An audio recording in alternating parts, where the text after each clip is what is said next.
بسم اللہ الرحمن الرحیم۔ اصلاح ٹی وی میں ناصر اقبال کا آپ کو سلام۔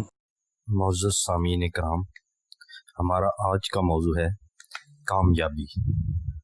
سامعین کرام، میری آپ سے درخواست ہے کہ اس موضوع کو آخر تک ضرور سنیے گا۔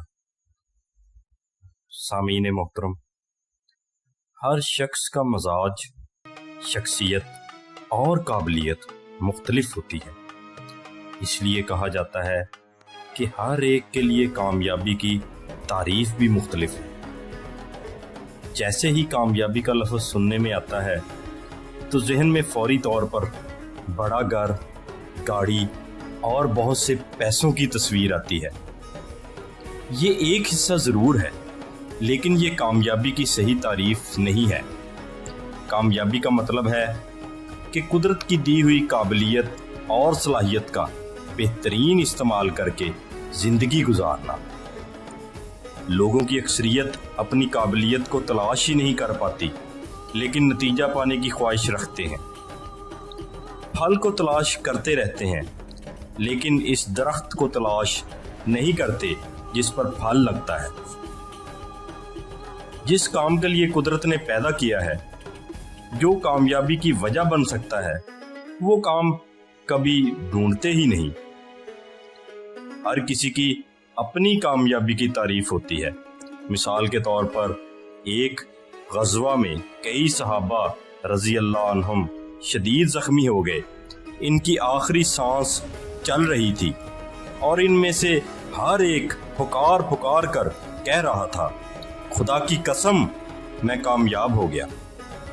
ممکن ہے کسی کے لیے شہادت ہی کامیابی ہو، اسی طرح کسی کے لیے لوگوں کی خدمت کامیابی ہو سکتی ہے، جس کی بہترین مثال عبدالستار ایدی ہے۔ کسی کے لیے لوگوں کی خاطر کچھ کر کے دکھانا کامیابی ہو سکتا ہے، جیسے قائد اعظم محمد علی جناح۔ ان کے لیے پاکستان کو حاصل کرنا کامیابی تھی۔ لہٰذا جب انسان بدل جائے تو کامیابی کی تعریف بدل جاتی ہے۔ کامیابی پر جتنی تحقیق ہو چکی ہے، اس کے مطابق کامیابی کا کوئی شارٹ کٹ نہیں ہے، اور شارٹ کٹ کے تحت حاصل کی گئی کامیابی بہت جلد ختم بھی ہو جاتی ہے۔ وہ عمارتیں زیادہ مضبوط ہوتی ہیں جن کی بنیادیں مضبوط ہوتی ہیں، اسی طرح وہ لوگ زیادہ مضبوط ہوتے ہیں جن کی بنیاد مضبوط ہوتی ہے۔ ایک تحقیق کے مطابق دنیا کی تاریخ میں جس کسی نے بھی مختصر وقت میں بہت بڑی کامیابی حاصل کی، وہ اس کو سنبھال نہیں سکا۔ بہت کم لوگ ایسے ہوتے ہیں جو اپنی حیثیت کو برقرار رکھتے ہیں۔ کامیابی برقرار رکھنے یا اس پر قائم رہنے کے لیے بنیاد کا مضبوط ہونا بہت ضروری ہے۔ دنیا میں جتنے بھی کامیاب لوگ ہیں، ان کو بھی اپنی کامیابی کی تمام وجوہات معلوم نہیں کہ وہ کیوں کامیاب ہیں۔ جب ان سے پوچھا جاتا ہے کہ آپ کی کامیابی کی وجوہات کیا ہیں، تو زیادہ تر جواب دیتے ہیں کہ اللہ تعالیٰ کا کرم ہے، یہ شکر گزاری اور عاجزی کا اظہار ہے۔ قدرت قاعدے اور قانون کے تحت یہ نظام چلا رہی ہے۔ یہ ممکن نہیں ہے کہ چلنے اور بیٹھنے والا برابر ہو۔ جب تک اس قاعدے اور قانون کی خبر نہیں ہوگی، تب تک بڑا مشکل ہے کہ بندہ گھر سے نکلے اور اس کو منزل کا علم ہو جائے۔ ہمارے ہاں بچوں کو کامیابی کے بارے میں تعلیمی اداروں، اسکولوں، کالجوں اور یونیورسٹیوں میں پڑھایا نہیں جاتا، اور نہ ہی لوگوں کو اس کی خبر ہے۔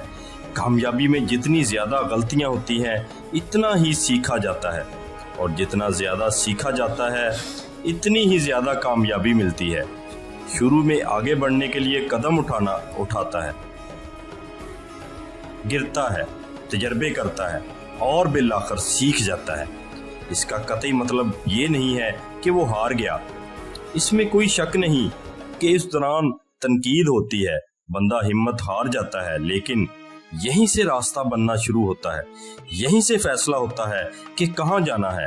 تاریخ میں ایسے بہت سے لوگ ہیں جن کو کبھی تنقید کا سامنا کرنا پڑا تو انہوں نے جواب میں اتنا کام کیا کہ تاریخ کی کتابوں میں ان کا نام زندہ رہ گیا۔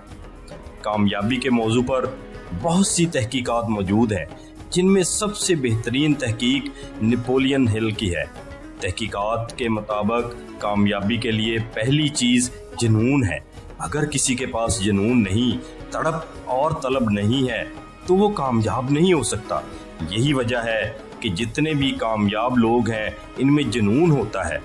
جب وہ کسی کام کو کرنے کا ارادہ کر لیں تو اپنے آپ کو قربان کر دیتے ہیں۔ زیادہ تر جنون نوجوانوں میں ہوتا ہے کیونکہ ان میں انرجی لیول بہت زیادہ ہوتا ہے۔ جنون کے بعد کامیابی کے لیے مقصد بہت اہم ہے، اس میں کوئی شک نہیں۔ ہر شخص کی خواہش ہوتی ہے کہ اسے شہرت ملے، اس کے پاس پیسہ ہو اور مرنے کے بعد بھی نام ہو۔ یہ سب ٹھیک ہے، مگر اس سے اہم چیز مقصد کا ہونا ہے جس کے نتیجے میں ان سب چیزوں نے ملنا ہے۔ کامیابی پر موجود تحقیقات میں ہزاروں کامیاب اور امیر لوگوں کی زندگیوں پر تحقیق کرنے کے بعد نتائج اخذ کیے اور پھر ان کو ترتیب دیا گیا۔ ایک تحقیق کے مطابق کامیابی کی پہلی وجہ ایمانداری ہے، کامیابی کی دوسری وجہ محنت ہے۔ اگر ویژن اور لگن سے محنت کی جائے تو قانون قدرت کے مطابق ایک مخصوص وقت پر اس محنت کا صلہ کسی نہ کسی صورت لوٹا دیا جاتا ہے، اور اس سفر میں کامیاب لوگ اپنی ہمت اور حوصلہ ٹوٹنے نہیں دیتے۔ ہم جس طرح کی باتیں سنتے اور جس طرح کے واقعات دیکھتے ہیں اس سے کچھ یقین پختہ ہو جاتے ہیں اور محسوس ہوتا ہے کہ کامیابی اور ناکامی صرف قسمت پر ہی منحصر ہے۔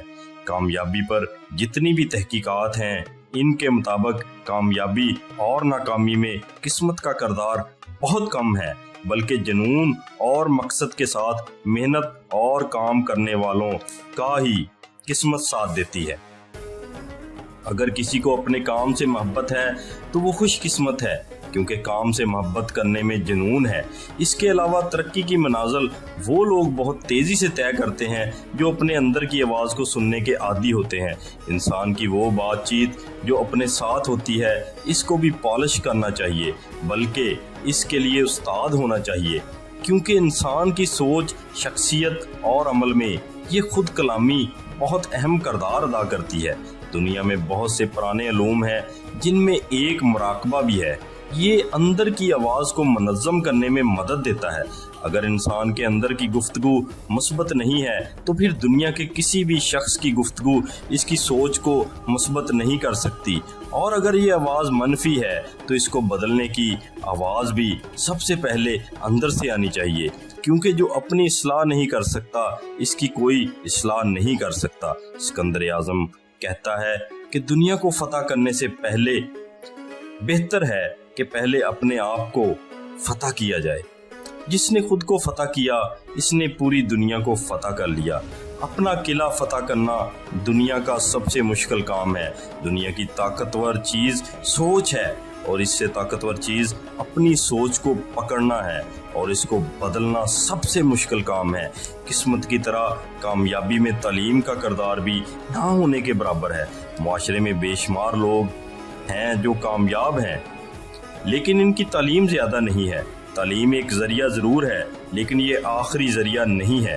تعلیم اور علم میں اتنا ہی فرق ہے جتنا قطرے اور سمندر میں۔ بعض اوقات بندے نے کسی مضمون میں پی ایچ ڈی کر رکھی ہوتی ہے لیکن اس شعبے کا علم اتنا نہیں ہوتا۔ یہی وجہ ہے کہ ہمارے دانشور بڑے تجربہ کار بزرگوں کی تلاش میں رہتے ہیں۔ ان کے پاس زندگی کا علم حکمت سے بھرپور ہوتا ہے۔ جب تک کسی میں علم کی طلب سچی نہیں ہوتی تب تک وہ علم حاصل نہیں کر سکتا۔ جو سچی طلب رکھتا ہے اس کا فہم، ادراک اور سوچ بھی تیز ہو جاتی ہے اور متعلقہ شعبے کی صلاحیتیں نکھرنے لگتی ہیں۔ کامیابی کے لیے بہت زیادہ تعلیم ضروری نہیں ہوتی بلکہ کچھ اصول و ضوابط پر پورا اترنا ضروری ہوتا ہے۔ اگر کسی میں وہ صلاحیتیں ہیں جن سے کامیابی ملتی ہے تو وہ اعلیٰ تعلیم یافتگان سے زیادہ بہتر ہے۔ بحیثیت قوم ہمارا مسئلہ یہ ہے کہ ہم کسی بھی کام کے ناممکنات کو زیادہ سوچتے ہیں، حالانکہ اس دنیا میں کچھ بھی ناممکن نہیں، بس ہمارے چلنے کی رفتار بہت کم ہوتی ہے اور ہم ہمت بہت جلد ہار جاتے ہیں۔ اگر آج کا استاد کسی بچے میں فقط یہ یقین پیدا کر دے کہ تم کچھ بن سکتے ہو تو وہ بچہ بن جاتا ہے۔ اگر کسی کام کی ممکنات ذہن میں محفوظ ہو جائیں تو وہ کام ہونے لگتا ہے اور راستے بننا شروع ہو جاتے ہیں۔ پختہ یقین سے نالائق بچہ بھی لائق ہو سکتا ہے اور بہت ترقی کر سکتا ہے۔